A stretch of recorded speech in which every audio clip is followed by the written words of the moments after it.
Chapter 208. Suspicion. Cleverness.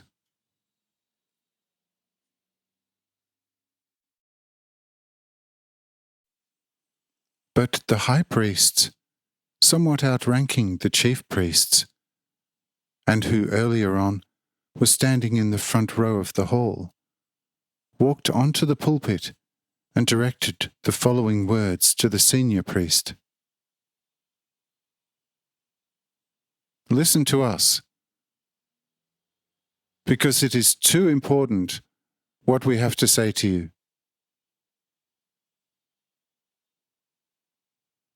These 10, which you have made lower priests, are looking highly suspicious to us.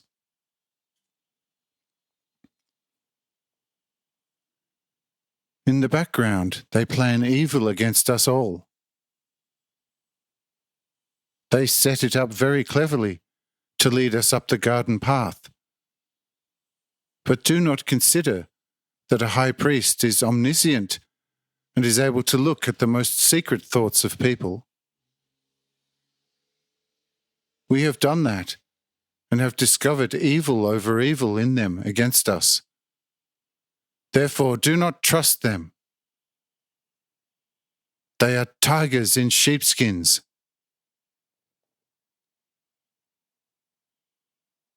They may have experienced on their expedition everything they told us.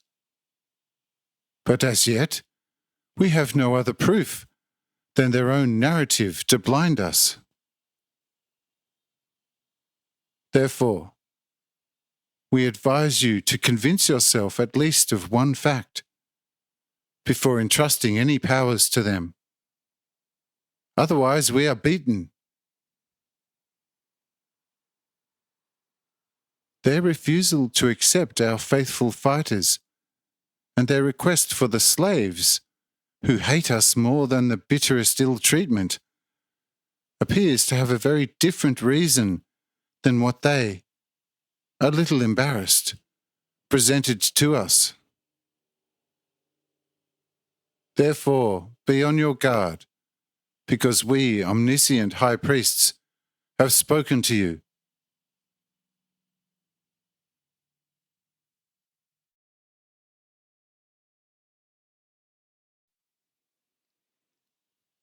This objection made the chief priests seriously rethink their position, and even more so the 10, who felt very much affected by it.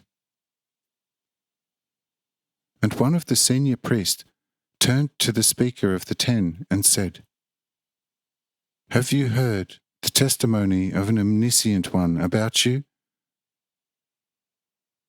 How do you want to justify yourself?"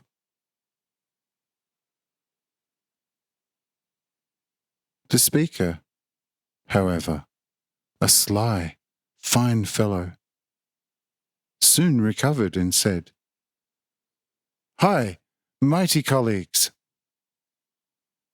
The omniscience of those high priests is just a smokescreen. For as omniscient they are, we are too.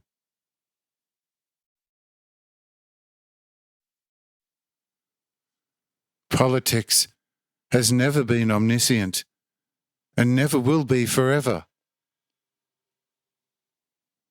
Only bad guys are intimidated by those kind of tricks, but never a righteous man.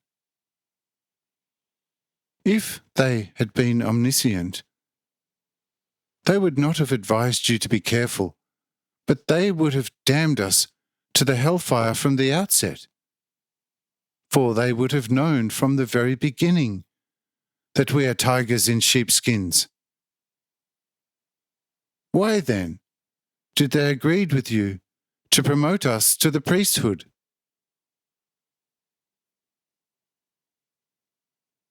Then, would they be all-knowing? They surely would have told you what has happened on the heights at the magician. But since they are not all-knowing, they advise you to convince yourself by other means if our statements are true or not. In addition, we also ask you, the chief priests, do you believe yourself that they are omniscient? Then why do you not ask them that they tell you what happened on the heights? And why do you not believe them to the letter, and at once cast us either into the fire or into the abyss?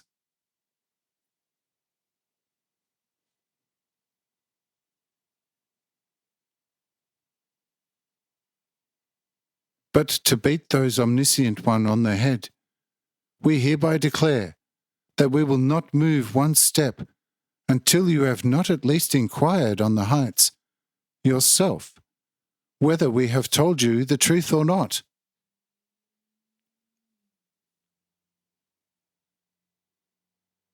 And even then, we will only start the journey to the Gold Mountains, subject to several of you accompanying us, and half of the fighter force will consist of regular soldiers, and the other half composed of slaves.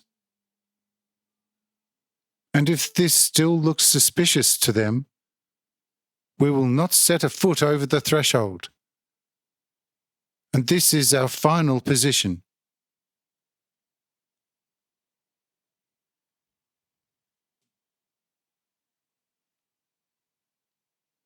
The high priests sat there with very pitiful faces. But the chief priests sided with the 10 and approved their reason, because they realized that the 10 were right and trusted them completely. But to the high priests they said that henceforth they should not involve themselves in such matters that did not concern them, for their cause was only the ceremonial honouring of the king.